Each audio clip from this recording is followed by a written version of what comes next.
La dona es trobava a les portes d'un edifici il·luminat, estirada.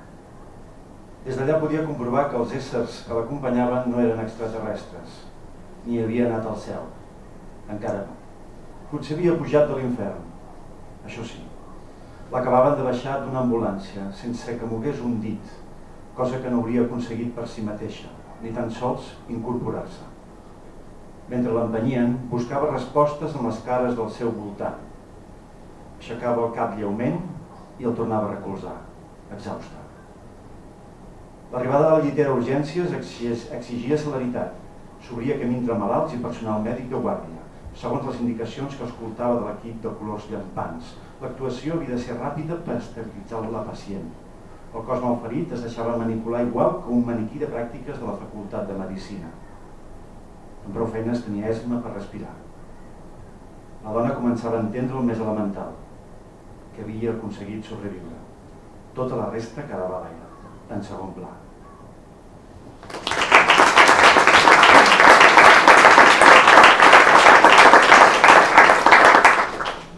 Moltes gràcies, Júlia, per les lectures. Bé, i aquí ve la bomba.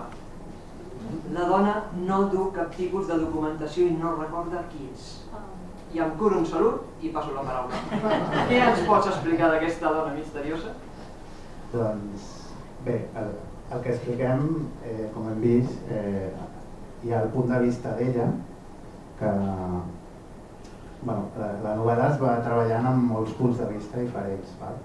I un d'ells és ella, com ho pateix, l'angoixa de no saber, o sigui, què sentiríeu vosaltres que us aixequeu i no sabeu qui sou, ni on sou, ni res, no? Això ja crea unes emocions molt fortes, no? I és com una muntanya russa. I aquí entra en joc la relació que parlàvem abans, sobretot de la família Mi, que entre tots volen ajudar-la amb ella, d'alguna manera. I ella, doncs, també, no? vol cercar respostes que no troba i al final haurà d'aprendre a acceptar la situació, que això també és difícil, i al final, no sé, sí que ho sap, està escrit. Bé, aquestes serien les tres trames que van encarrilant la seqüència d'esdeveniments que conformen l'argument. Dins d'una d'elles tenim la temàtica vitivinícola, sobretot dins d'una d'elles, però evidentment forma part a mare tota la narració, fins aquí tot correcte, però és que a més la novel·la és novel·la realista, és novel·la que trepitja el terreny, no? Tal com ha comentat abans en Daniel. Passen coses que ens podrien passar a nosaltres o al veí del davant, però a més la novel·la incorpora un element que penso jo que l'enriqueix. Una part que potser podríem considerar de tipus més costumista, però que, insisteixo, enriqueix el conjunt i és les festes i tradicions que van lligades al món de la vinya. Llegint la novel·la viurem el Cabatast, la festa de la Filoxera, el ball de les gitanes, els barris. La informació que ofereixes és profusa i dedueixo que es tracta de festes i activitats que coneixes bé i molt bé. I la pregunta primera és de calaix. Com has tingut temps d'escriure la novel·la si passes el dia de festa? És la documentació que parlàvem abans, no? Vale. No, la pregunta més seriosa seria com has gestionat la dosificació d'aquestes informacions?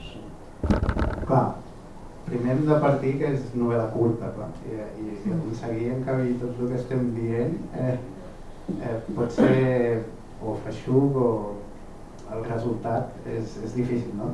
de trobar la via. No? I jo, com que vaig plantejar un arc temporal d'un any sencer, igual que com fèiem el procés de la vinya, no? Doncs en un any estan repartits totes les festes i tradicions que has anat anomenant. I això trobo també que fa molt del poble, de lo concret i sobretot de Sant Sadurní, no? I més estan aquí. I clar, jo per encabir-ho tot això, la meva manera de treballar és amb escaleta, és llistar-me, fer-me com un mapa de tot el que ha de passar i ordenar-ho de la manera que vull fer-ho, per tal que no passin coses que vulguis parlar molt d'una cosa i després no et quedi espai. Clar, és també ajustar-ho a l'extensió del premi. O sigui, això és com un afegit i crec que s'ha pogut repartir bastant bé. Sí, ara que has parlat de la cuina de l'escriptura, també voldria afegir un parell més d'aspectes en aquest sentit. Per una banda, aclarir que malgrat que en tot moment està parlant de 3 branques argumentals o capes o línies argumentals, en realitat els personatges que configuren aquests 3 eixos s'interrelacionen en tot moment. No es tracta de narracions que avancin de manera aïllada, al contrari. L'Aleix, que hem vist a l'inici de tot, coneix la Montserrat, aquella que va passejant amb en Tyson. La Montserrat arribarà a conèixer aquesta dona del llac. La dona del llac coneixerà, és tot un conglomerat de personatges que entre ells es coneixen, hi ha unes certes relacions. No sé, en línia amb el que estaves comentant ara de com organitzes l'escriptura, no sé si vols comentar alguna cosa al voltant de la configuració de tot aquest engranatge de personatges que s'interrelacionen. Sí. Diguem que la novel·la té un format televisiu, no? com a les sèries, no? que en un mateix capítol veiem, ara es veu un escenari aquí, salta a una altra banda i torna, hi ha com diferents escenes que van saltant de personatges, però al final l'escenari, que és com un altre personatge en si, no? Com parlàvem, no? de terra i tradicions, doncs fa que tot quedi vinculat i tot va lligant. O sigui, al principi pot semblar això, que les trames van per lliure, però de seguida s'estan entrelligant. I una de les coses que m'ho he passat bé, una peculiaritat, que a vegades hi ha, depenent quines escenes, i com que vaig variant els punts de vista, en algunes escenes hi ha com 2 visions diferents. O sigui, primer es veu d'una manera i després ho veus des d'un altre angle.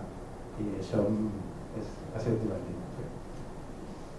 Bé, i per acabar, com no podia ser d'una altra manera, penso que en aquest cas sempre és possible que sigui interessant fer referència al títol, però en aquest cas amb més motiu.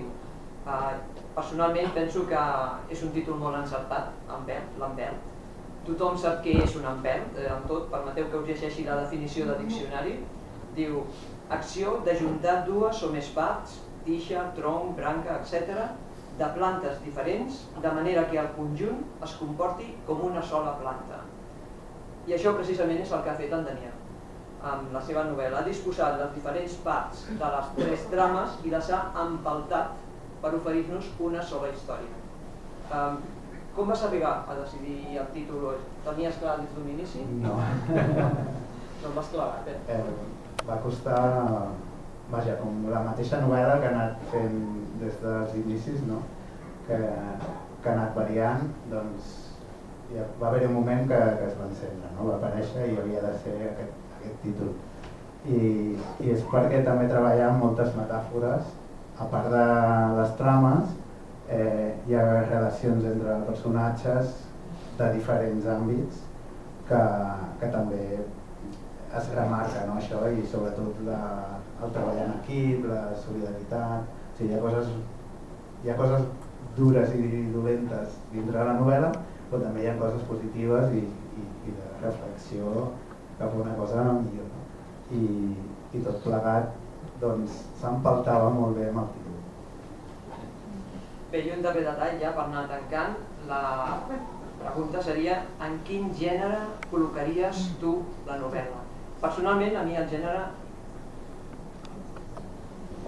Ai. És que estava buscant la manera de dir-ho en paraules molt el que m'ha vingut primer al cap no quedava bé així en públic. Bé, personalment el gènere no m'importa gaire. Un llibre és un llibre, una lectura és una lectura, i sigui del gènere que sigui, si és una bona novel·la es llegeix i ja està. Però jo és que sempre ho pregunto a les presentacions o tinc tendència a fer-ho, i més que res t'ho demano perquè jo soc molt solidària i t'ho demano perquè la GEPI sàpiga en quin prestatge col·laborar.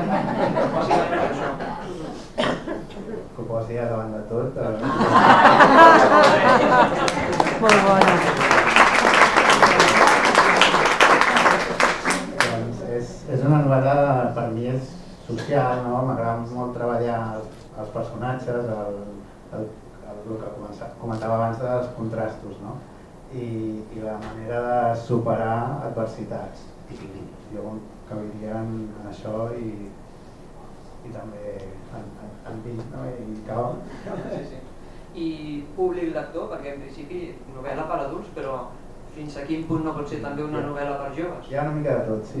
Hi ha una subtrama de dos adolescents i una colla i tot, o sigui que també per gent juvenil també encaixaria, sí. Bé, estem oberts. Si hi ha algú aquí d'instituts, aprofitar ara, no? Bé, podríem continuar, però crec que amb això que hem estat comentant ja us podeu fer més o menys una idea de què trobareu a l'Empelt. Si us animeu, i penso que heu de fer, a llegir-la, per convèncer-vos em remeto a la darrera frase de la ressenya de Contracoberta, que com que no tenia el llibre l'he copiat també. Tot això ho dic per veure si m'arriba un llibre aviat. Una novel·la ambiciosa amb tots els requisits i els ingredients per atrapar en la lectura. Penso que és així, si no la llegiu, vosaltres us ho perdeu, i jo ara ja em plego i passo la paraula. Aquí ja acabo. Un moment, només podria fer una anotació d'agrair el que comentàveu del tema dels tallers d'escriptura que s'han fet aquí, que venim de l'any passat, la Blanca de Sevilla, que està per aquí, va guanyar el premi.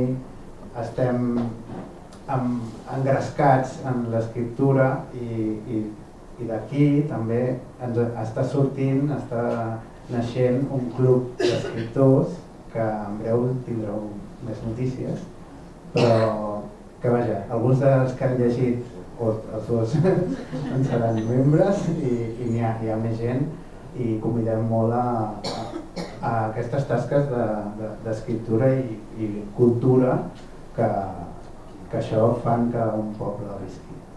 Gràcies.